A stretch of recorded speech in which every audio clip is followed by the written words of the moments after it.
Good morning. Welcome to Inquisition Update. My name's Tom Fress, and I'll be your host for the next hour. You're listening to FirstAmendmentRadio.com, and we're continuing our reading and discussion of the book The Papacy and the Civil Power by R.W. Thompson. Remember, yesterday we were talking about how the faith of the Roman Catholic Church changed when it was officially declared at the First Vatican Council that the Pope was infallible. What did that do to the relationship of Roman Catholics to the governments of their nation? And what did it do to their oath of allegiance to the governments of the nations in which they live? Now, R.W. Thompson takes efforts to prove that it was not always believed, not always an article of the faith of the Roman Catholic Church that the Pope was infallible. And giving one example of this, he quotes a question and an answer in a published catechism of the Roman Catholic Church, approved by the Church and by Dr. Manning, the great Archbishop of Westminster. So this is what was in the Catholic Catechism. Question: are not Catholics bound to believe the Pope in himself to be infallible? Answer: this is a Protestant invention and is no article of the Catholic faith. So there you have it. At least at the time of the printing of this catechism, papal infallibility was thought to have been a Protestant invention, in other words, to calumniate the Church.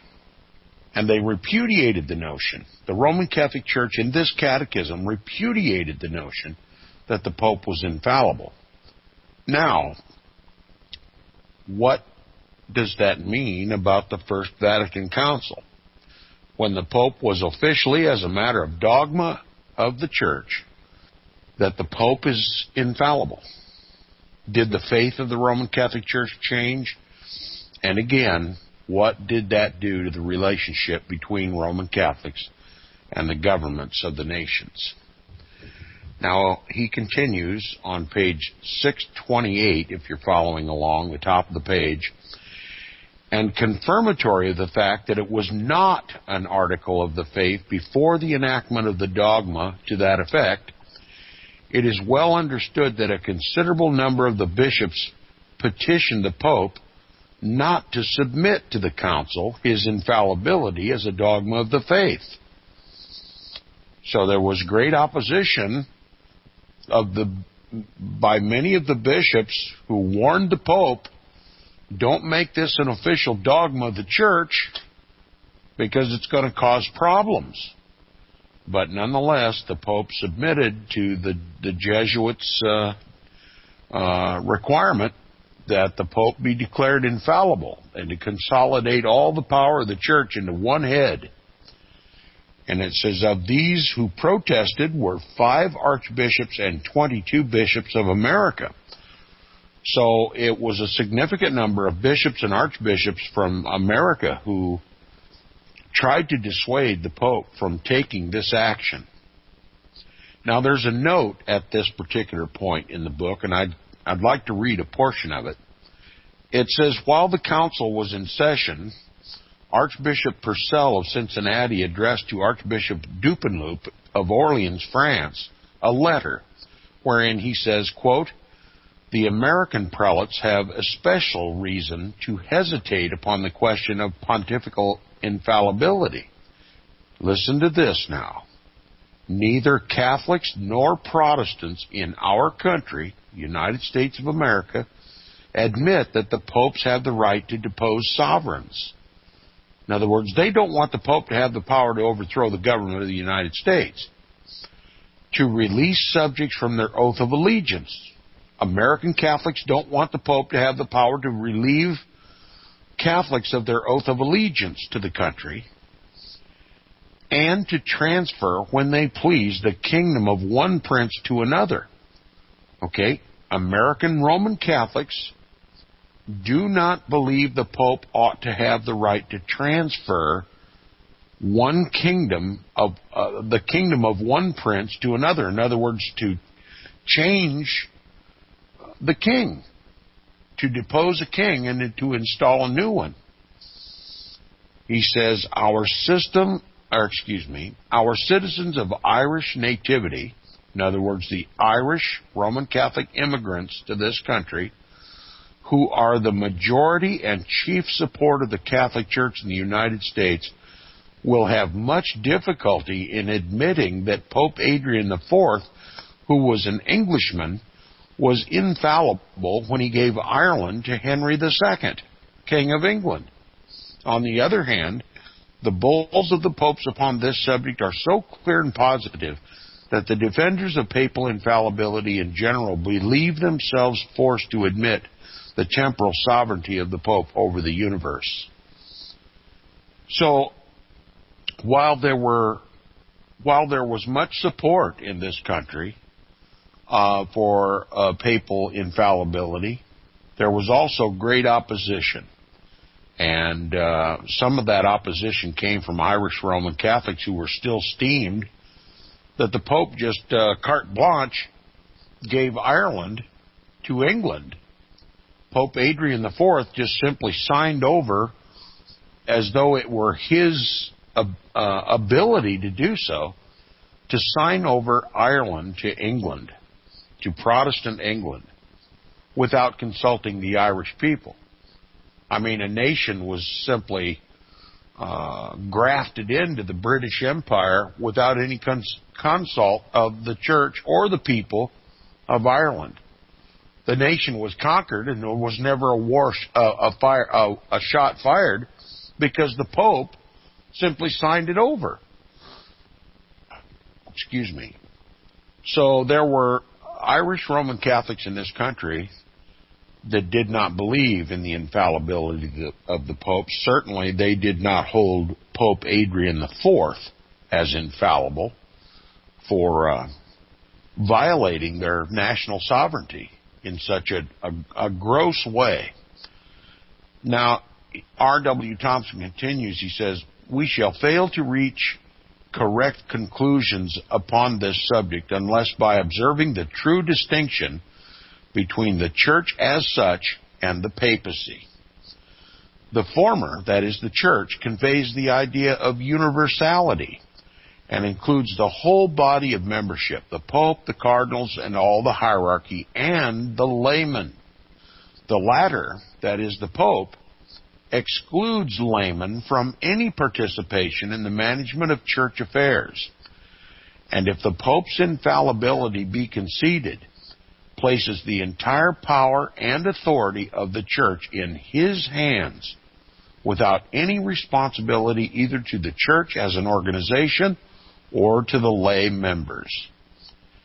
In the former sense, the church has held 19 ecumenical councils before that recently held at Rome, and from the opening of that at Nice down to the last, a period of over 1,500 years, it was universally understood, except by the popes themselves who succeeded Gregory VII, that whatever of infallibility it possessed was lodged in the whole body, acting through the episcopate assembled in general council, or through them and the Pope acting conjointly.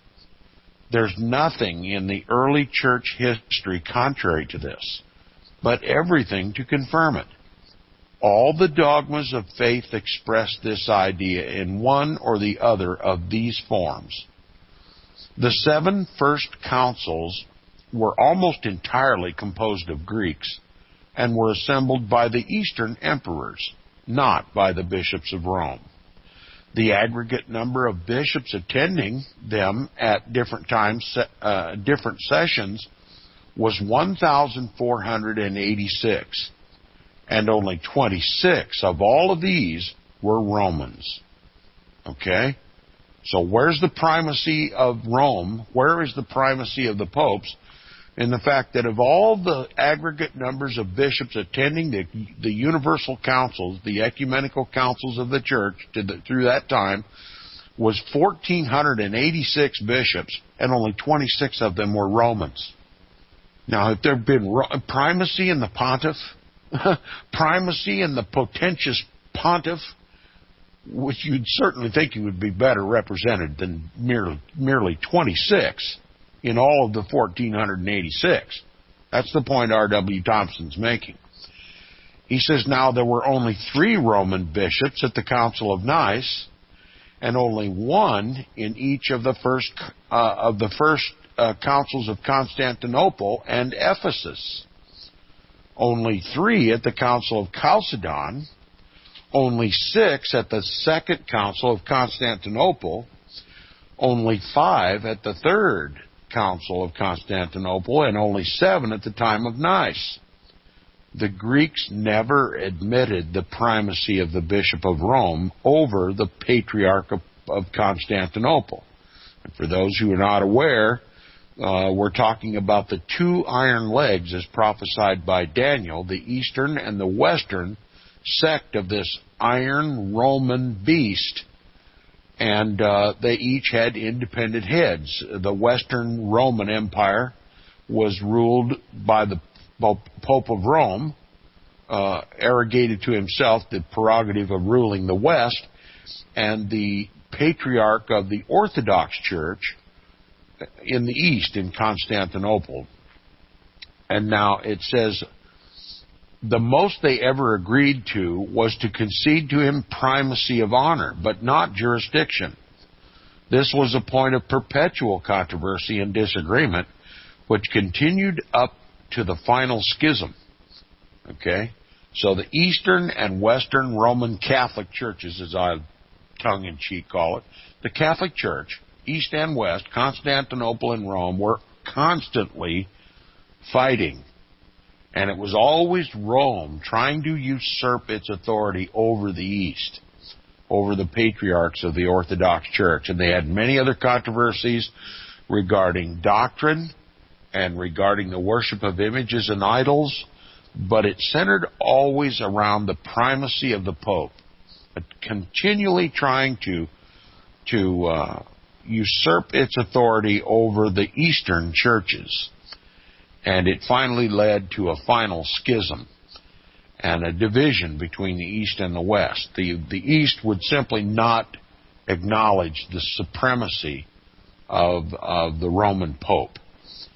And it says, and therefore it falsified all history to say that any of these early councils established or recognized the infallibility of the Pope of Rome. The pretense has no shadow of foundation. The Council of Nice did not even consider the assent of the Pope as necessary to the infallibility of its action, and therefore did not submit its decree to him for approval. They were communicated to him and the other absent bishops by Constantine, the emperor, quote, by a letter in his own handwriting, unquote. Constantine tells him that he is to receive them as a quote-unquote divine injunction because, quote, whatever is determined in the holy assembly of the bishops is to be regarded as indicative of the divine will, unquote. So here we have at least one example of Constantine giving support to this notion that the council possessed. If infallibility was possessed at all, which I assert it does not, but if there was any assertion of infallibility or supremacy, Constantine regarded it to be held by the councils, not by the popes. Now it says, and Eusebius, in explanation of the universal Christian sentiment of the 4th century, says that the decrees of the council were confirmed and sanctioned by the emperor. So here the primacy is in the emperor, is it not? And it says he does not mention the Bishop of Rome as having anything to do with them, except that, like all the other bishops, he was required to accept them as the infallible action of the council. So where's the primacy now? In the council. And it says the first council of Constantinople conceded to the Bishop of Rome the place of honor in the council, on account of the superiority of Rome over Constantinople, but they did not extend his jurisdiction or concede to him any power not equally possessed by other bishops. It defined the jurisdiction of each bishop with great particularity, confining each one to his own diocese. The Bishop of Alexandria was to govern Egypt only. The bishops of the East were to govern the East, saving the ancient privileges and prerogatives of the churches of Antioch, those of Asia, their own dioceses, those of Thrace and the churches of Thrace, and those of Pontus, the churches of Pontus. In other words, they were not to meddle in other churches' affairs. Okay? So where do we put this supposed supremacy of the Bishop of Rome in this case? His jurisdiction lies specifically and solely in his own jurisdiction, his own diocese. He, as far as jurisdiction goes, he has no authority over any other jurisdiction. Now, that was the early belief. Centuries of precedent in this. And it says, each one was expressly forbidden to interfere with the affairs of other dioceses. Each province was to regulate what concerned itself. And when a bishop was accused, the accusation had to be carried to the bishop of his own province. If they could not decide, the case was taken to the synod of the diocese. No appeal to the Bishop of Rome is spoken of. There is not a word on the subject, says the author. He continues, he says, if there had existed any such idea as that he had supreme jurisdiction over all the churches and was infallible, these provisions would have been perfectly idle and useless. So all evidence indicates that the Pope was nothing but a bishop, just like all the other bishops. Now, nothing can be inferred in favor of the Pope's infallibility from the proceedings of the Council of Ephesus, but directly the contrary. The council was called by the Emperor Theodosius without any conference with the Pope Celestine I. The object of it was to deal with the heresy of Nestorius, Bishop of Constantinople. This prelate and some of his priests had insisted that the Virgin Mary ought not to be called the Mother of God, and I happen to agree. And it says, and the heresy having reached the Egyptian churches, Cyril, Bishop of Alexandria, called a council of the bishops of his province to condemn it. After this was done, the church became much agitated, and both Nestorius and Cyril corresponded with the Bishop of Rome on the subject. His opinion was solicited more as an arbitrator than anything else, certainly not as a final judge. He decided against Nestorius, who appealed to a general council, which was called by the emperor. The council affirmed the decision of Celestine I and deposed Nestorius. In this, there was not a single element of infallibility recognized as being possessed by the Pope, nor was his primacy recognized. If he had possessed either, his judgment would have been executed without a general council. But it had no validity until ratified by a council which he did not call and over which he did not preside either in person or by his legates, and which his legates did not attend until after Nestorius had been tried and deposed.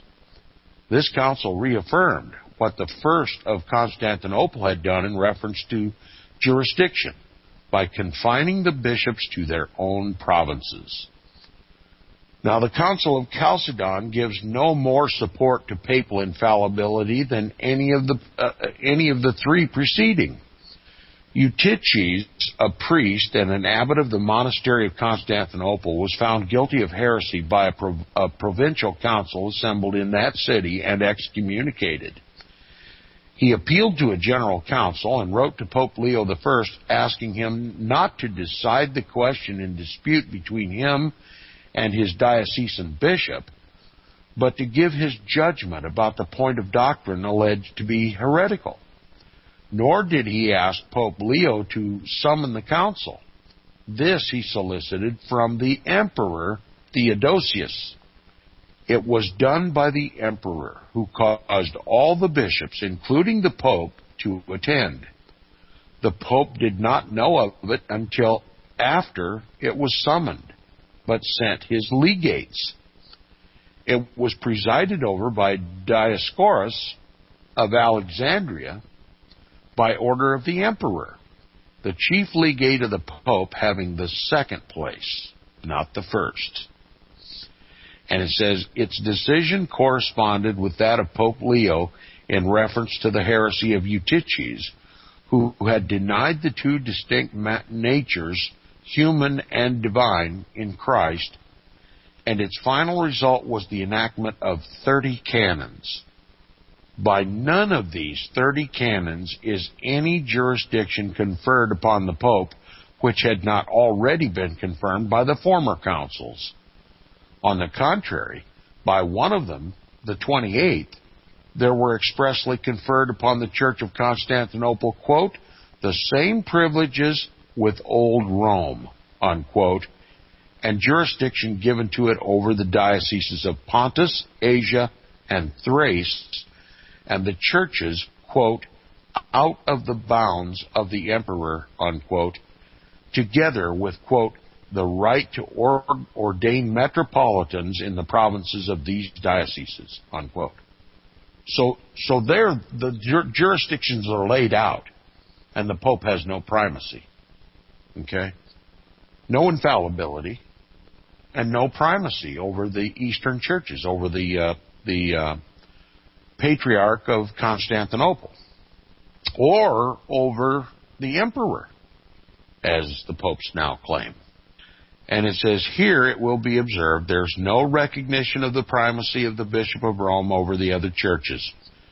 The first church of Constantinople had conferred upon him only, quote, not the first church, the first council of Constantinople had conferred upon him only, quote, the place of honor, unquote, without interfering with the jurisdiction of any of the bishops except to define it.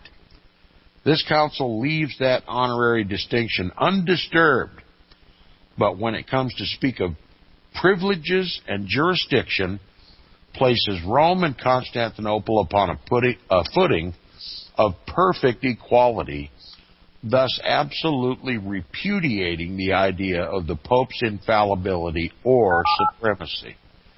So look how far we've come from the early days of the rise of Antichrist in the world, struggling piece by piece, little by little, to gather up what has now become an overblown human God on earth, and dispensing with councils altogether, and seating and unseating kings, waging crusades, changing one kingdom for another, promoting wars, and rumors of wars, and now declaring that every man, woman, and child should worship him. We'll be back right after this.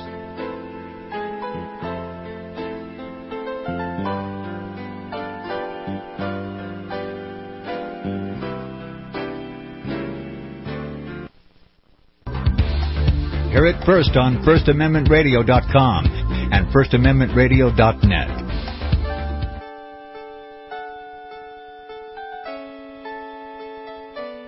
The program you are listening to is 100% sponsored by you, the listener, on this First Amendment Rights Media channel. You will notice that there are few commercials on this radio network. There's a good reason for that. Corporate advertising dollars come with strings that limit program content. So without your help, these programs cannot continue on Internet or our several affiliates. If you benefit by the educational law programs, we ask you to give. If you are admonished or nurtured by the Bible and ministry programs, we ask you to give. If some voice a cause that you are passionate about, we ask you to give. If you believe in any of these, we ask you to support them as you would a missionary on a continual basis, as if giving a tithe for missionary radio. These programs are not commercially viable and must be supported by those faithful to the cause of truth. Look for the button to sponsor your favorite programs at our listen and schedule pages on the Internet. Then, when you subscribe, we will send you the last quarterly MP3 CD of that program immediately, and continue to do so with each new quarter. We will also give you unlimited archive access to all of our programs. We're asking you to give much less than a tithe, so that you may also send support directly to a particular program host, cause, and anywhere else the Spirit may lead you. Do all to the glory of our God and Creator, for His holy nation, the only kingdom that will last forever. Thank you for listening.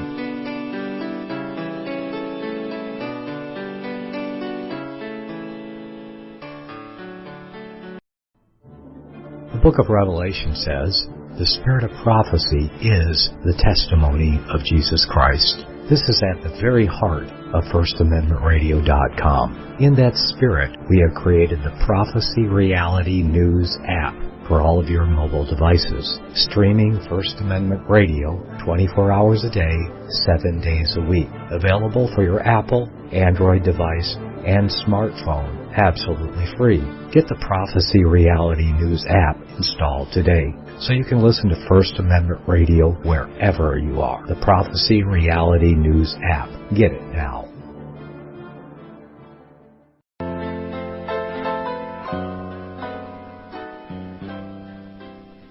Welcome back from the break. I want to remind my listeners that the second half of Inquisition Update, just like the first half that we just heard, is brought to you by FirstAmendmentRadio.com. So if you like Inquisition Update, please support First Amendment Radio, who sponsors the program. Now, for my part, all I ask is your prayers, your humble prayers. The prayers of a righteous man availeth much. And the information that you get here on Inquisition Update is not appreciated by the vast percentage of the human family. It is hated, despised. It's called anti-Roman Catholic bigotry. It's called hate speech. None of it is true, but that doesn't stop the assertion. And the assertion is spread from mouth to mouth until it results in death threats and persecution, both of myself and my wife. We live one day at a time here at Inquisition Update. Our enemies far outnumber our friends. And we don't relish that, but we're blessed. The Lord said, the world will hate you because it first hated me. Jesus told the truth, and the truth wasn't eagerly accepted by the world, and it isn't today either. It's one thing to know who Christ is. It's very important for us to know who Christ is and how He redeemed us. But it's also equally important for us to know who Antichrist is, because the vast percentage of the human race does not acknowledge the Pope as the Antichrist and just considers him, in one fashion or another, just another sect of Christianity. It is none of that. It is the Church of Antichrist. And we here at Inquisition Update make that perfectly clear to those who listen regularly and carefully to what is written in the books that we present here. Now, the Papacy and the Civil Power is probably one of the most powerful books in my entire library on this subject. And if you comprehend this book and my commentary on it, you have to concede that this book should be read by every Christian in this country. Anyone who calls himself a Christian needs to read this book. And it's my pleasure and my blessing to be able to share this book with the listeners. And I hope you'll take it upon yourselves to get a copy of this rare book and keep it available for discussion. Share it with friends and family, and consider it. And in light of current events, not just history, but current events. Current events are just history developing at the moment. And you'll see in current events that nothing has changed. And when you begin to comprehend who in fact is in control of our government, then this book will be the answer. This and many other books that we present here on Inquisition Update. Now, the Pope continues to wrestle in this early age, according to this book, the Second Council of Constantinople. It was called by the Emperor Justinian to settle the controversy about the 3 chapters. And I wish I had taken the time before the program to do a little of my own research on what the 3 chapters are, but I can't tell you. But it was a controversy at that time. It was known as the 3 chapters, and it resulted in the calling of a general council of the church. It says the Second Council of Constantinople was called by the Emperor Justinian to settle the controversy about the 3 chapters. It says Pope Vigilius exhibited some inconsistencies during his proceedings, not being inclined to go to the whole extent of the condemnation demanded by the emperor, but he finally yielded his assent to what was done. It included, however, nothing concerning his jurisdiction, for although he was present at Constantinople during the session of the council, its proceedings were directed almost entirely to the emperor. So where's the primacy? The emperor, right? Now, the Third Council of Constantinople grew out of the controversy about the 2 wills of Christ and was called by the Emperor Constantius Poganatus. Okay, if I'm pronouncing that correctly. It was another emperor of the Roman Empire, not the Pope, not the bishops. It was the emperor, the secular prince of the Roman Empire, Constantinus Poganatus, such names. You'd just be lucky that you're not me that have to sit before a microphone and read these names. And I'm sure I'm butchering them. I just plead my audience to give some grace here. Okay, Constantinus the harder I try, the worse trouble I get into. Anyway, the emperor called the council with a view to reconciling the disagreement between the Eastern and Western Christians. So here we have the 2 iron legs again, East and West of Daniel's vision. They're fighting one another, okay? And it says the emperor, who was called to settle this disagreement between East and West, the emperor himself presided, although the Pope had 3 legates present. So in other words, the Pope wasn't even there. It was the emperor who called to settle the matter, and the Pope merely sent 3 legates to hear the case. And it says the heresy condemned by the council had been professed over 40 years before by Pope Honorius I, and consequently in finding Sergius, Theodorus, and others guilty of it, they included Pope Honorius by name. In other words, it was settled that this heresy was even observed, whatever it was even observed by the Pope. So where's the infallibility in that, right? Its decrees were approved by Pope Agatho, who has been made a saint by the Roman Catholic Church, so that the proceedings of this council have always been wonderfully perplexing to the advocates of papal infallibility instead of being available to them in support of that doctrine. Okay? So the Jesuits are still scratching their heads after declaring the Pope infallible in 1870 to explain to critics how this so-called infallible Pope was declared a heretic by the emperor.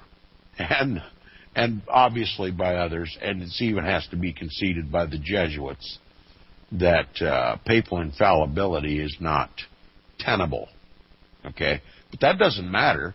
They still insist the papacy is infallible. Now, how Honorius could have been infallible and yet a heretic at the same time is not a little puzzling. Baronius, the analyst, brought all his learning and ingenuity to bear on the question, but as Dupin, the historian, says, quote, his fancy must pass for a matchless piece of rashness, unquote.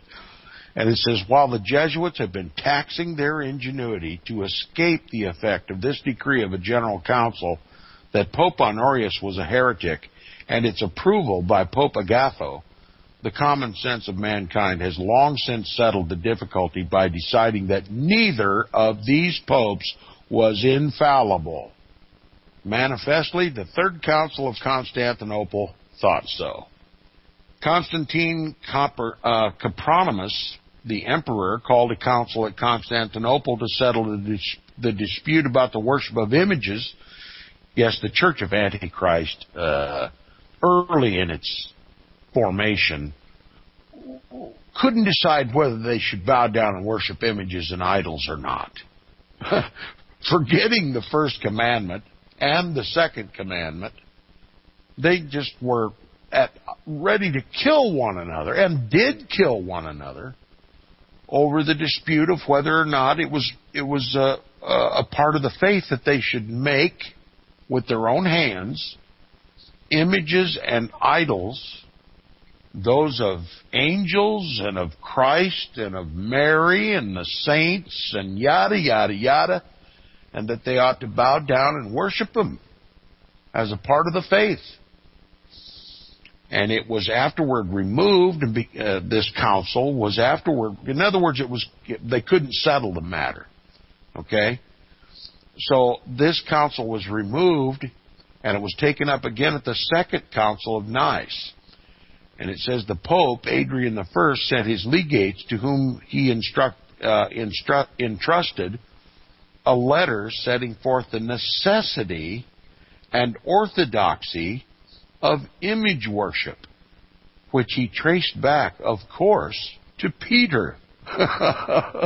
Isn't it amazing? They can trace this Roman Catholic monster, this idolatrous church in Rome, can trace the worship of images and idols all the way back to Peter. Now that's some hocus pocus, right? It says the letter was addressed to the emperor in the nature of a petition, and among other things entreated the emperor to, quote, cause St. Peter's patrimony to be restored to him and to maintain the Church of Rome's supremacy. Can you believe it? Yes, it was not a decree from the Pope to the emperor. It was a petition. In other words, the Pope, who claims himself to be the vicar of Christ and to be infallible, as it were God on earth, was reduced to beggary in this particular case. He was reduced to beggary. He sent a letter to the emperor. He didn't show up himself. He sent a letter to the emperor in the form of a petition, and among other things, it entreated the emperor, in other words, begged the emperor to return to the Pope his dominions. Why is this infallible Pope on his knees begging the emperor to restore anything to him? It's just one contradiction right after another. And he says he exhibited the accustomed papal presumption in asserting his superiority. But unfortunately, for the cause of papal infallibility, his legates did not venture to lay his insolent demand before the council. Referring to these propositions, Dupin says, quote, the Pope's legates durst not perhaps present them to the synod in which Tarasius, the Patriarch of Constantinople, presided, unquote. In other words, the Pope's legates simply were not going to propose papal supremacy in a council that was attended by the Patriarch of Constantinople. They just didn't have the courage to do it. So where's the primacy? Where's the infallibility? It was even questioned by the legates. That's what you can get from this example. It was even questioned by the papal legates who proposed the letter, who brought the letter with them. Now it says this particular council passed 22 canons, but none of them interfered with the jurisdiction of the churches as previously fixed. So the council simply didn't respond to anything that the Pope wanted. And it says the Fourth Council of Constantinople during the pontificate of Adrian II was called by Basilius, the emperor, again, the emperor calling the council, in consequence of the controversy between Ignatius and Photius after the disposition of the former and the appointment of the latter as Patriarch of Constantinople. So there's even controversy within the Eastern Church, too, over primacy. And it says the Pope took the side of Ignatius, and his decision was affirmed by the council. It says 27 canons were enacted, but one of them, however, having any bearing on the question of the Pope's supremacy. This, the 21st canon, provided, quote, that the Pope of Old Rome ought to be honored and respected in the first place, and next to him the Patriarchs of Constantinople, Alexandria, Antioch, and Jerusalem. So the Pope got a gimme. He finally got acknowledged as the first of the bishops. Under what pretense, it doesn't say, but that's what it achieved. And it says it provides that no obloquy should be cast, quote, against St. Peter's holy see and the Prince of the Apostles, unquote, and that whosoever shall do so shall be condemned for heresy. Also, that he shall not be deposed by princes. So here we go, where the Pope's hair is getting bigger, and it says, and when it also provides as follows, and then it also provides as follows, quote, but if a general council being met, there happens any difference with the Bishop of Rome, he ought to be conferred with about the matter, and his answer be had, to make the best of it on either side, and no rash judgment to be passed against the supreme bishop, unquote. The author says, careful observation of this language will show its whole import. In the first place, following the First Council of Constantinople, it assigns the chief place of honor merely to the Pope. Okay? So that's all he gets, just chief place of honor. They got a chair set up for the Pope. And then, in the second place, gives as the reason for it that his precedence of honor was conferred upon Peter when he was made, quote-unquote, Prince of the Apostles. I don't want to take anything from Peter. He gets so beat up during the entire rule and reign of the papacy for nearly 2,000 years. But when was Peter ever assigned to be Prince of the Apostles? I want to see that in my Bible. I mean, I think he presided over the council at Jerusalem, but Peter was assigned equality with the rest of the apostles. There was no war over primacy among the apostles. Certainly, Paul was criticized for having persecuted Christians early on before the Lord called him into service. And it was Paul who tried tactfully to assert his rightful place among the apostles, being questioned by some Jews. But there was no primacy for Peter. And he continues, he says, but all this falls very far short of infallibility, which besides honor includes power and jurisdiction. And the council did not pretend either that Peter had any superior power and jurisdiction beyond that conferred upon the other apostles, or that the Pope had them in any greater degree than the other bishops. So this council determined rightly. There was no primacy in Peter, and if the Pope claims primacy in the name of Peter, then he has no primacy, because Peter didn't have any. All right? The Bishop of Rome is just the Bishop of Rome. That's it. Now it says, on the other hand, they, in the final clause of the canon, exclude any such idea by providing that differences existing between the Pope and others may be settled by the general councils, both parties being heard. So this canon simply says, if the Bishop of Rome, the so-called Pope, has a controversy with any of the other bishops of equal status, they're all bishops, then the General Council will settle the dispute after hearing both sides of the argument. Where's the primacy now? It's in the Council, right? It doesn't assert that the Pope has any authority or primacy or infallibility. Now, he continues, he says, how could there be any such differences, or how could a council have jurisdiction over them if the Pope was infallible? And this council, it should be observed, met in 869 A.D., long after the temporal power of the popes had begun to grow under the patronage of Pepin and Charlemagne, and just after the pontificate of Nicholas I, who had augmented the power of the papacy by means of the false decretals, the pseudo-Isidorian decretals. All falsehoods, all forgeries, all pretended, universally recognized as such, even by the most authoritative sources of the Roman Catholic Church, admitted them as forgeries. And yet it still forms the basis of this pretension called papal infallibility. Now, even then, the council was unwilling to surrender its supreme jurisdiction over the Pope.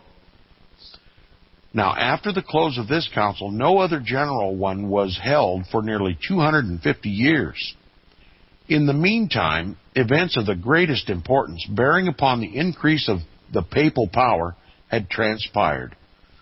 By the agency of Pepin and Charlemagne, the popes had severed their allegiance from the emperors. Remember the treason that we talked about earlier in the book, that the Pope of Rome simply usurped his authority over the emperor and declared himself a king over the papal states.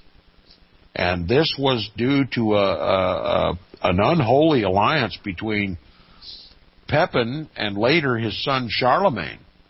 They both committed treason against the emperor, to set up their own jurisdictions. It says, by the agency of Pepin and Charlemagne, the popes had severed their allegiance from the emperors and had become the acknowledged heads of the Western or the Latin Church as distinct and separate from the Eastern or the Greek Church. They had also succeeded in building up an immense fabric of papal power by means of false and forged decretals, which were manufactured as occasion required to suit each exigency as it arose. And being thus separated from the independent of the Greeks, the remaining councils covering the whole period of the Middle Ages was held by the Latin Church and under the immediate auspices of the popes. So this is how the popes got their primacy. They simply did it by treason. It was a unilateral act, as we would use in modern day parlance. He just unilaterally declared himself the king of the West, usurping the authority of the emperor. This is high treason. This will get you shot. But not the Pope. He got by with it. Now, true to the purpose of acquiring every possible degree of power and of establishing their supremacy over the world, they began these Western councils at Rome where the Pope, by means of Italian influence, could generally have his own way. We shall see, however, that with all these advantages, slow progress was made toward papal infallibility. In other words, getting the Pope declared infallible took at least 1,000 years. Okay? That's how much resistance there was throughout history to anything called papal infallibility. And getting this achieved was the principal endeavor of the papacy for 1,000 years. And all of his efforts, in all of its machinations, it took 1,000 years before that council was called in 1870, where the Pope was officially recognized as infallible. He says, we shall see, however, that with all these advantages, slow progress was made toward papal infallibility. It took all the time from 869 A.D. to 1870, 1,000 years, to find a general council with so little self-respect as to place the whole power of the church in the hands of the Pope. Another example of how God has marked the papacy as being nothing more than a beggar, okay, that couldn't even get the assent of his own church without the efforts of 1,000 years of concentrated effort. The Pope is a beggar at best. We'll see you tomorrow on Inquisition Update. Visit crosstheborder.org, CROSS, crosstheborder.org, to get your print, EPUB, or PDF version of the book, The Rapture Will Be Canceled. That's crosstheborder.org. I know you all want answers, and believe me, so do I, and I'll do my best to get them. Despite Nicolas Cage's promise to do his best to get left behind rapture answers for us, don't hold your breath. Not everyone believes Left Behind is true prophecy. Some may even regard as conspiratorial the mainstream re-release of the Left Behind movie with actor Nicolas Cage portraying the main character as an attempt to further reinforce in the minds of all this perception of false prophecy in order to condition the masses for the play about to begin. If you want true Bible prophecy answers, get the book, The Rapture Will Be Canceled.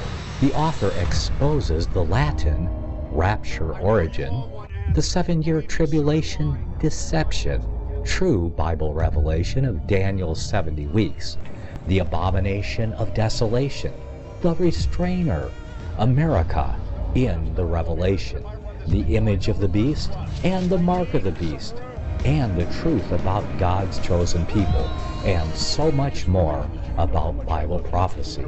This book will shatter the Left Behind paradigm of future events. Get the book, The Rapture Will Be Canceled.